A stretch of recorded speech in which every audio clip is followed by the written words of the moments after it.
Now I'm here with Hungry Machine. Can you introduce yourself and tell us a little bit about your company? Sure. My name's Eddie Frederick. I'm a partner at Hungry Machine. We're a DC-based Snap company. We build Facebook apps. We now build Orchid apps. You know, we build our own apps, and we also build apps for clients, and it's been a lot of fun so far. So can you talk about why you guys decided to build on OpenSocial? Sure. I mean, when Facebook first came out, people weren't really sure if it was going to be successful. You know, the social media platform wasn't really proven, and it was enticing, but you couldn't really be sure if you should allocate resources to do it. But it's been so successful that, you know, no one can really argue anymore. And with Orchid, it's just it's just another opportunity, and that's, you know, all developers want users. I mean, that's where the real excitement is. So we figured we'd get started right away. Can you talk a little bit about the apps you have on Orchid? Sure. We have 6 applications on Orchid right now. They're essentially, you know, built on the same framework. They are applications that allow you to share the basically media that you're interested in. The primary focus is cataloging, because that's what people like to do. They like to catalog things they're interested in on their profile. So when people visit their profile, you know, you know, it's for all to see. And then once you've cataloged these items, then there's also, you know, ancillary benefits such as recommendation systems, finding out what your friends are reading or listening to or watching, and so on and so forth. Awesome. Can we take a look at what you guys have so far? Sure. So this is my Orchid Sandbox profile, and I've got 3 widgets installed right now. Basically, 3 of the more interesting versions of our Visual Bookshelf suite. We've got Visual Bookshelf, Movies, and Music. They're pretty self-explanatory. But what you see here on the profile is what we call the Rolodex. It's basically the result of your cataloging. You can sort by author, you can sort by title, you can sort by date added, and then you can also filter by status. So you have the books you're reading now, the books you want to read, and the books you've already read. And then on the right, you can see a small subset of your friends that have also installed the app and added books. The rest of the apps are very similar. It really depends on what vertical of media you're interested in.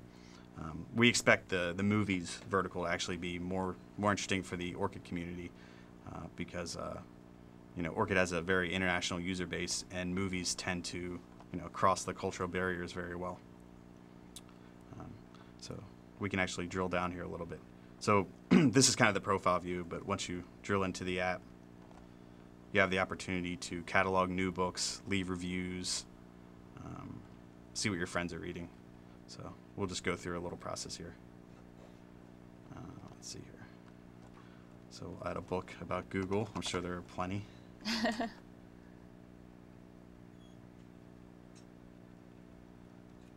see. So for monetization, I want to read the Google AdWords book.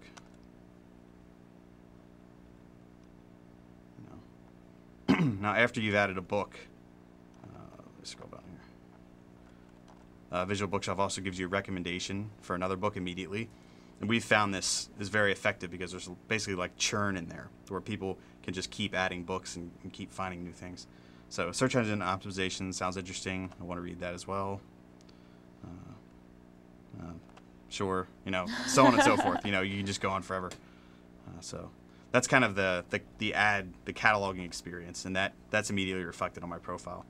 Then if I go to friends here, we'll jump right to the social aspect. So my friends have 31 books, and we see Lane Leah Broughton and Aaron have books. And we can also see the reviews for books they've read. So Aaron has 3 reviews here. And anywhere in the system, you can click on books or people and pivot back and forth.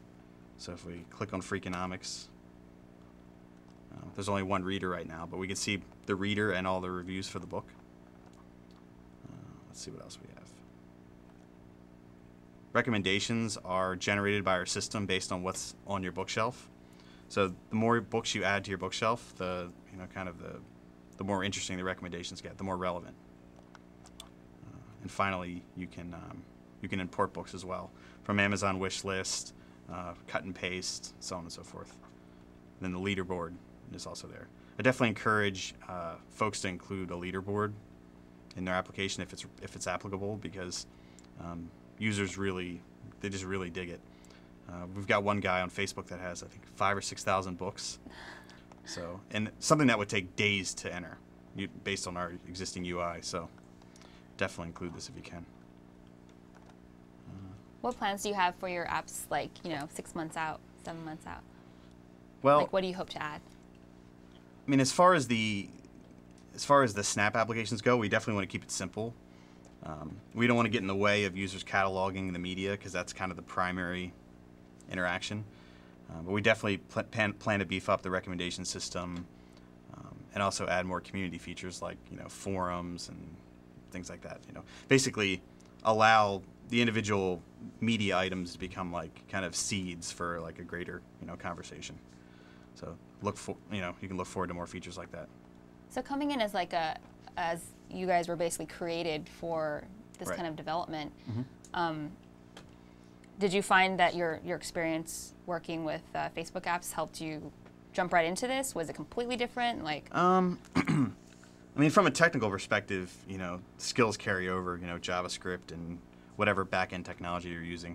So, I mean, in that respect, but that's kind of an obvious thing. But Right. in terms of the actual application, it's much different depending on how whether or not you choose to rewrite in JavaScript, or whether you're porting an existing app or rewriting a new app. Your mileage may vary. But for us, we had a nice starting point with what we already had. We leveraged a lot of our existing code base, and it just makes sense. I mean, in terms of user interaction, that's kind of the big thing that transfers very well from social network to social network. The lessons we learned in Facebook, will be immediately, the Orchid users will see immediate value there.